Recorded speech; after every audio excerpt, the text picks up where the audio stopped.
Ang kwentong ito ay hango sa totoong buhay. Karanasan ito ni Carlos. Taong 1977, Hinunangan, Southern Leyte.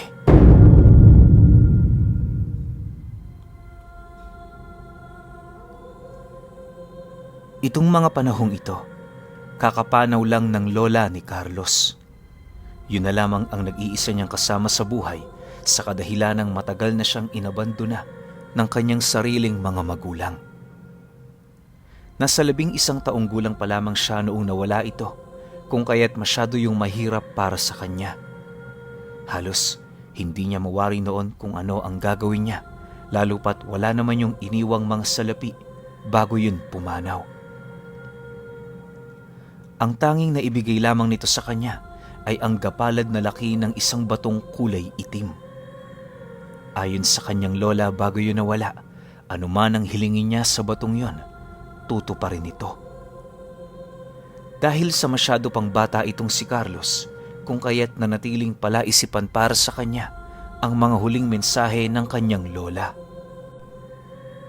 Sa paglibing nito, hindi niya mawari kung ano ang kanyang gagawin sa buhay niya.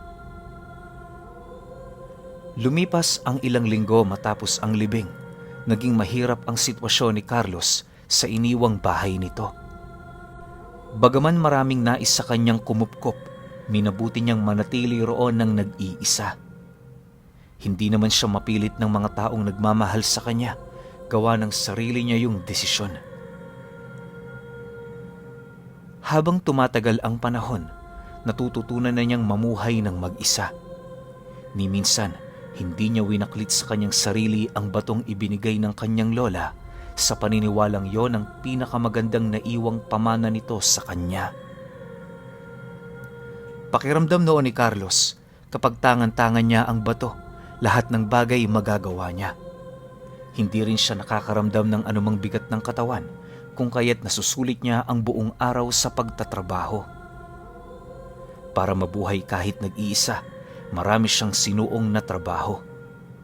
Nakakaya niya noong gumawa ng uling, ultimo makitanim ng mga palay sa hekta-hektaryang lupain. Isang hapon, habang nagluluto itong si Carlos, nakarinig siya ng dalawang mahinang pagkatok sa entradang pinto ng kanyang bahay. Pagbukas niya rito, bumungad sa kanya ang dalawang matandang nakangiti habang nananatiling walang imik. Pagtabi niya sa gilid ng pinto, dali-dali naman yung pumasok na parabang sa kanila ang bahay na yon. Kamusta ka naman dito, iho? Pasensya ka na, hindi kami nakaramay sa yumao mong lola. Marami din kasi kaming ginagawa at ngayon lang kami nagkaroon ng pagkakataon para pumunta rito.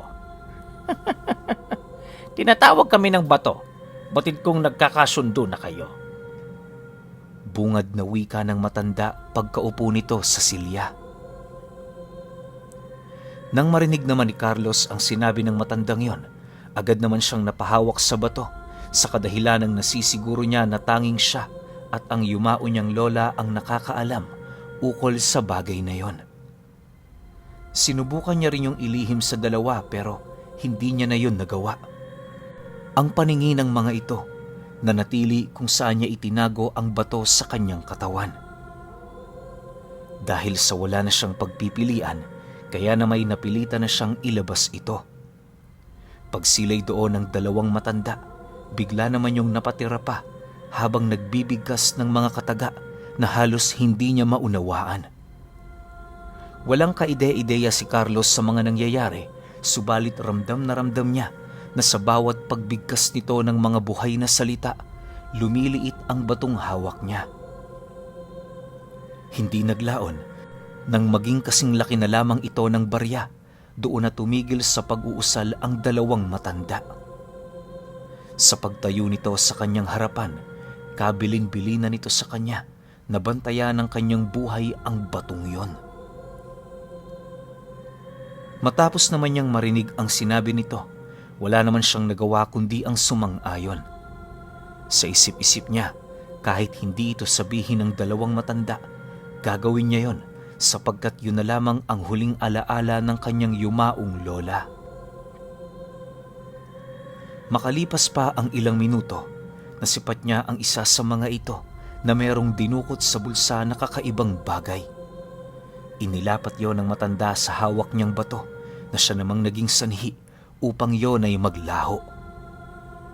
Sa pagbalik ng matandang yon sa kanyang kinatatayuan, seryosong nagwika naman ito sa kanya ng, Huwag kang mag-alala, Carlos. Makakatuwang mo kami sa lahat ng iyong problema. Manalig ka. Dahil sa sinabi nito, wala naman siyang ibang nagawa kundi ang tumango. Maya-maya pa, agad namang umalis ang dalawang yon nang hindi nagpapaalam sa kanya. Sa pagbalik ng katahimikan sa paligid, nanatili naman siyang nakatayo, nakatitig sa batong kanyang hawak-hawak. Lumilipad din noon ang kanyang isipan dahil sa mga bagay na kanyang nasaksihan. Sa pagsapit ng gabi, habang abala sa pagluluto itong si Carlos, may mga naririnig siyang kakaibang pagsipol sa loob ng kanyang pamamahay. Ilang beses niya na yung hinanap pero hindi niya talaga yon natatagpuan. Sa oras kasi na nabaling sa tunog na yon ang kanyang atensyon, tila bang kusa na lamang yung naglalaho. Maging sa kanyang pagtulog, rinig na rinig ni Carlos ang kakaibang pagsipol sa loob. Bagaman nananatili siyang kalmado, hindi niya maipagkakaila ang takot na unti-unting nangingibabaw sa katawan niya. Nang dumating na sa puntong hindi na niya matiis ang mga kakaibang tunog, minabuti na niyang lumabas para magpahangin. Makalipas ang gabing yon, nagpatuloy pa rin ang kakaibang pagpaparamdam sa loob ng kanyang tahanan. Dahil dito, 5 araw siyang hindi nagkaroon ng mahimbing na tulog. Sinubukan niya ring magpatulong sa mga kakilala niyang albularyo pero biguyong matukoy ang mga bagay na kanyang inilahad. Sa pagsapit ng araw ng Biyernes, muling bumisita ang 2 matanda sa kanyang tahanan. Bitbit nito ang iilang kagamitan na makakatulong sa kanyang pamumuhay. Ilang minuto lang din ang itinagal ng mga ito bago yun tuluyang umalis. Hindi naman yun pinigilan ni Carlos sa kadahilan ng alam niya sa kanyang sarili na meron din yung kanya-kanyang gawain. Kinahapunan, nang mapansin niyang wala siyang maiulam, nagpasya siyang tumungo sa merkado para bumili ng isda. Sa kanyang paglalakad, naging maayos naman ang lahat. Sa pagdating niya sa sentro, bahagya naman siyang natigilan nang tawagin siya ng iilang mga lasenggong masayang nag-iinuman sa tabi ng daan. Hoy Carlos, lumapit ka nga muna rito. Wika ng isa sa mga ito. Nang marinig niya ang sinabi ng lalaki, dali-dali naman siya doong lumapit. Siyempre bilang bata, hindi niya maaaring tanggihan ang sinabi nito, lalo pat alam niya sa kanyang sarili na medyo lulong na yun sa alak. Nang marating niya ang kinaroroonan ng mga nag-iinuman, laking gulat na lamang niya nang bigla siya nitong batukan. Sa sobrang lakas ng pagkakabatok ng lalaking yon, hindi niya napigilang umiyak sa harapan ng mga ito. Imbis na maawa yun sa kanya, tila bang ginawa pa nitong katatawanan ng pag-iyak niya. Dahil sa mga nangyari, doon nasaksihan ni Carlos na wala ni isa sa kanyang mga kakilala ang naglakas ng loob na tumulong sa kanya. Ang iilan sa mga taong naroon, animoy bulag, gawa ng kampante lang yung naglalakad sa kabila ng mga pangyayaring kanilang nasaksihan. Makalipas pa ang ilang minuto, muli na naman siya nitong pinalapit, subalit minabuti na niyang tumakbo papalayo.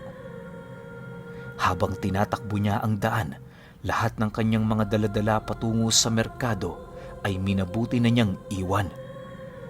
Maya-maya pa, nang marating na niya ang pamamahay niya, agad naman niyang tinrangka ang mga pinto sa takot na baka sundan siya ng mga ito. Halos inabot din ng 2 oras sa pagramdam itong si Carlos hanggang sa mapagtanto niya na wala naman siyang naririnig na ingay sa labas ng bahay. Sa paglalim ng gabi, bagaman tulog ang kanyang katawang lupa, nananatiling alerto ang kanyang pandama. Pagtungtong ng 9:00 ng gabi, bigla naman siyang napabalikwas nang makarinig siya ng mga taong naglalakad habang sinisigaw ang kanyang pangalan. Matapos niya yung marinig, agad naman siyang binalot ng takot sa kanyang katawan, gawa ng sa isip-isip niya ano ang laban niya sa mga ito. Nasisiguro niyang mamamatay siya sa oras na tinangka niyang buksan ang pinto para makipag-usap ng mahinahon. Sa pagpapatuloy ng pangyayaring yon, narating na nga ng mga lasinggero ang entradang pinto ng kanyang bahay. Padabog ang pagkatok ng mga ito habang patuloy na sumisigaw. Dahil dito, nanatiling tahimik itong si Carlos habang patuloy na umiiyak. Sa sobrang takot niya noon, hindi na niya mawari kung ano ang kanyang gagawin, malusutan lamang ang ganoong sitwasyon. Ang labis pa raong nagbibigay ng kilabot sa kanya ay noong marinig niya ang isang lalaki na sinasabing papatayin siya sa oras na magawa siya nitong makita. Habang nananatili siyang tahimik sa loob, mahigpit naman ang kanyang pagkakahawak sa batong iniwan ng kanyang lola habang patuloy yung binubulungan. Naniniwala si Carlos, yun na lamang ang maaari niyang lapitan sa mga oras na yon. Hindi niya mawari pero pakiramdam niya, gumagaan ang kanyang loob sa oras na naipapasa niya sa bato ang kanyang pag-aalala at takot na nadarama. Lumipas pa ang ilang minuto, doon na nga siya tuluyang napasigaw nang marinig niyang tinadyakan na ng mga taong nasa labas ang pintuan ng kanyang bahay. Pagsilay niyang bumukas na ito, dali-dali naman siyang tumungo sa banyo para magtago. Halos kumalas na dinoon sa kanyang katawan ng kanyang wisyo, subalit pilit pa rin siyang nagpapakatatag alang-alang sa kanyang sariling kaligtasan. Habang nasa loob ang mga panauhing yon, panay naman ang ginagawa nitong pagsira sa bawat gamit na naroon. Wala nang nagawa noon si Carlos kundi ang umiyak habang humihingi ng tulong sa kanyang isipan. Maniwala kayo o hindi, matapos sumagi sa kanyang isip ang dalawang matandang bumisita sa bahay niya ng 2 beses, bigla niyang narinig ang mga pagsigaw ng mga lalaki na parabang meron yung iniiwasang nilalang. Dala ng kanyang kuryosidad, minabuti niyang sumilip ng bahagya at doon niya tuluyang nasilayan ang 2 kakaibang nilalang na halos unang beses pa lamang niyang masilayan. Paglalarawan niya sa mga ito, parang aso ang wangis ng pagmumukha nito at meron yung matatalas na mga kuko. Maning-manilang din sa 2 ang umakyat sa kisame ng kanyang bahay na walang kahit na anong dala o pinanghahawakan. Ang labis paraong nagpakilabot kay Carlos ay nang masipat niya ang mga ito na gumapang ng pabaliktad. Yung tipong parang sinasapian, gano'n na gano'n ang kanyang nasilayan. Walang habas nitong nilapa ang lahat ng lasinggero na dumayo sa kanyang pamamahay na parabang yon ng mga Maninila at ang mga lasinggero naman ang kanilang biktima. Sa sobrang bilis ng pangyayari, inabot lamang ng 5 minuto matapos mailabas ng 2 aswang ang mga ito. Dahil sa pangyayaring yon, minabuti ni Carlos na wag nang lumabas sa banyo sa takot na baka madamay pa siya. Ang tanging nagawa na lamang niya noon, pumikit habang taimtim na nananalangin. Sa pagbalik ng katahimikan sa paligid, laking gulat na lamang niya nang masipat niyang unti-unting humahawi ang kortinang bumubukod sa banyo at sa kanyang kusina. Pagsilay niya sa loob nito, bumungad sa kanya ang isang matandang halos maligo na ng dugo sa katawan. Nakangiti yung nakatitig sa kanya habang mahinahong nagwiwika ng, "Lumabas ka na dyan, iho. Wala na sila. Ligtas ka na."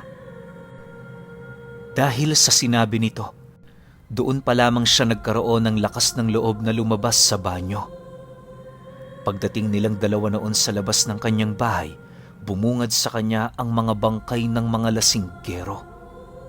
May iilan pang buhay sa mga ito pero ayon sa matandang kanyang nakausap, hindi na din yon magtatagal. Makinig ka, Carlos. Hanggat hawak mo ang iniwan ng lola mo sa'yo, sinisiguro kong hindi ka malalagay sa panganib. Kapag kailangan mo ng tulong, isipin mo lang kami at darating kami. Sa mga panahong nahaharap ka sa matinding panganib, nakahanda ang buong angka namin para tumulong. Bahala ka kung ano ipapagawa mo. Nasa sayo ang pagpapasya. Wika ng matanda sa kanya.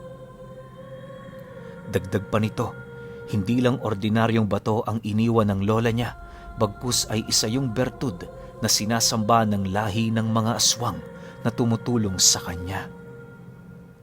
Ang hindi lang noon maunawaan ni Carlos, noong buhay pa ang kanyang lola, siguradong sigurado siyang wala itong anumang bahid ng pagiging aswang.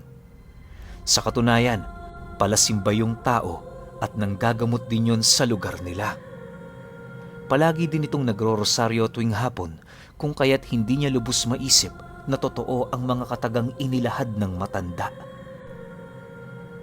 Sa pagpapatuloy ng kanilang pag-uusap, doon niya napag-alaman na alipin ng batong kanyang tinatangan ang mga nilalang na yon. Kahit anuman ang nararamdamang galit ng dalawang matanda sa kanya, wala yung magagawa kundi ang sumang-ayon sa lahat ng nais niya. Nasa bisa din ng bato na wala yung kakayahang makapagsabi ng mga bagay na masasama at merong bahid ng paninindak sa sino mang nagtatanga nito.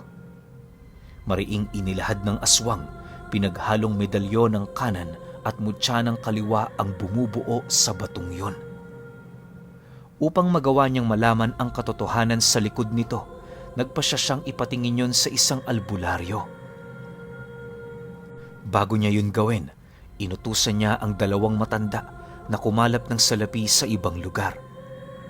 Yun na lamang ang naisip niyang paraan para naman kahit papaano guminhawa ang kanyang buhay. Nang marinig nito ang kanyang sinabi, dali-dali din naman yun lumipad papalayo, tangan ang mga bangkay ng mga lasenggo. Kinabukasan, hindi pa man sumasapit ang bukang liwayway, tumungo na siya sa bahay ng isang albularyo upang ipatingin ang bato. Hindi pa man siya nakakapasok sa loob ng kubo, agad naman siya nitong sinalubong na bakas sa pagmumuka, ang animoy labis na pagtataka sa kanyang pagbalik. Sa pagpasok nilang dalawa sa loob, walang pagdadalawang isip namang ipinakita ni Carlos ang batong daladala niya. Inilahad niya rin sa albularyo kung ano ito, alinsunod sa mga sinabi sa kanya ng matanda. Matapos naman niyang maihayag ang sikreto ng batong yon, maingat itong hiniram sa kanya ng albularyo para tingnan. Maya-maya pa, nang magawa na nito ang pananaliksik sa bato, inilahad nito sa kanya na isa yung medalyon ng San Benito na nakakulong sa isang mutya. Palaisipan para sa albularyo kung papaano nangyari ang ganoong bagay sa kadahilanang naniniwala ito walang kakayahan ng anumang mutya ng kaliwa na lumapit sa ganoong kalakas na medalyon. Kung meron man, paniguradong malulusaw lang ito dahil sa lakas ng mga katagang nakaukit sa medalyon ng San Benito. Dagdag pa ng matanda, sino man ang gumawa ng bagay na yon, paniguradong merong malalim na kaalaman pagdating sa larangan ng lihim na karunungan. Nang marinig naman ni Carlos ang paliwanag nito, wala namang nakitang bakas ng pagdududa ang matanda sa kanyang pagmumuka. Maya-maya pa, nang ilahad sa kanya ng albularyo ang hangarin nitong lusawin sa San Benito ang nakabalot doong mutya, agad naman niya yung tinutulan. Para kay Carlos, hindi pa yon ang nakatakdang panahon para ibalik yon sa dating estado, gawa ng marami pa siyang naiisip na paggagamitan nito. Mariin rin niyang inilahad sa matanda na sa oras na tapos na siyang gamitin ito, doon pa lamang niya yon ibabalik sa normal nitong anyo. Matapos namang marinig ng albularyo ang kanyang sinabi, wala na yung nagawa kundi ibalik sa kanya ang bato. Kalakip ng pagsoli nito sa kanya, ay ang mga babalang hatid nito ukol sa panganib na maaaring idulot ng ganong kalakas na karga. Sa pagbalik ni Carlos sa kanyang tahanan, minabuti niyang tawagin ng dalawang matandang kanyang inutusan. Pagsapit ng 5:00 ng hapon, nasipat niyang naglalakad ito di kalayuan sa kanyang tahanan. Paglapit nito sa kanya, agad naman itong ibinaba ang mga dala nilang salapi na kanilang nalikom sa ibang lugar. Matapos naman niya yung makita, dali-dali naman niya itong ipinasok sa loob ng kanyang bahay. Sa pagsapit ng gabi, muli niyang inutusan ang dalawang nilalang na paslangin ang kapitan na namumuno sa kanilang baryo. Matagal niya na kasing kinapupuutan ito, gawa ng yon ang kumakamkam sa lupang pagmamay-ari ng yumao niyang lola.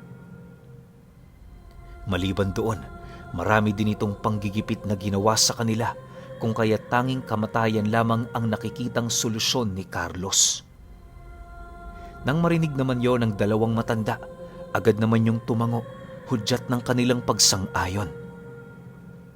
Pagtungtong ng hating gabi, kumatok yon sa kanyang pinto, bitbit ang ulo ng taong pinapatay niya. Nang makumpirma niya na yun nga ang kapitan nila, napangiti na lamang siya habang inuutusan ang dalawa na ilibing na ang pugot na ulong dala nila.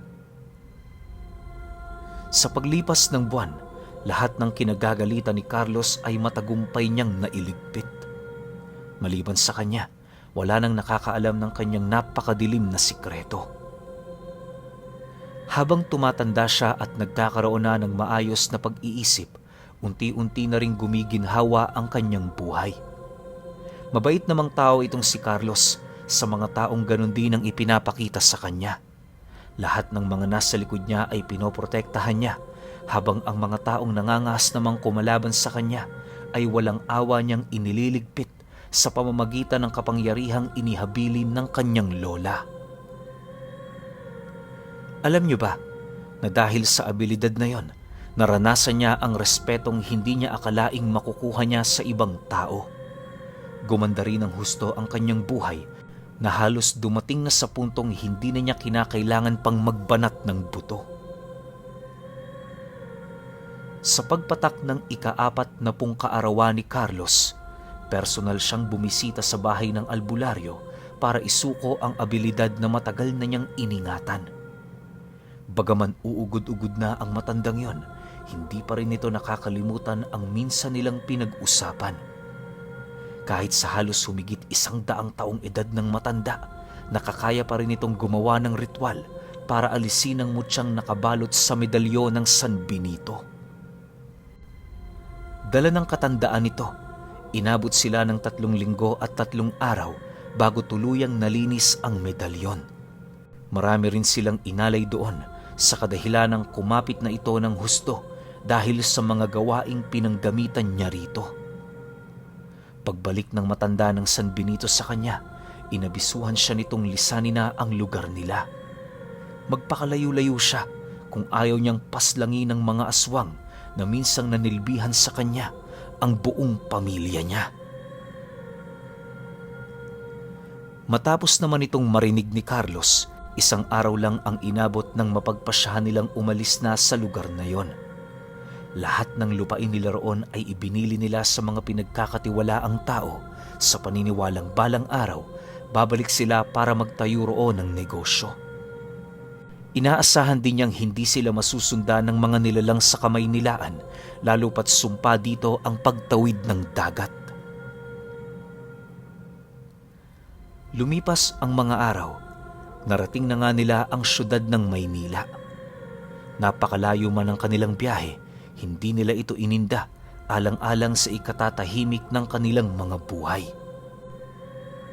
Pero alam niyo ba, ilang taon man ang dumaan, tumanda man ang husto at maging makakalimutin na itong si Carlos, patuloy niya pa ring naaalala ang tungkol sa nakaraan niyang buhay na nag-umpisa sa habilin ng yumao niyang lola at 2 matanda.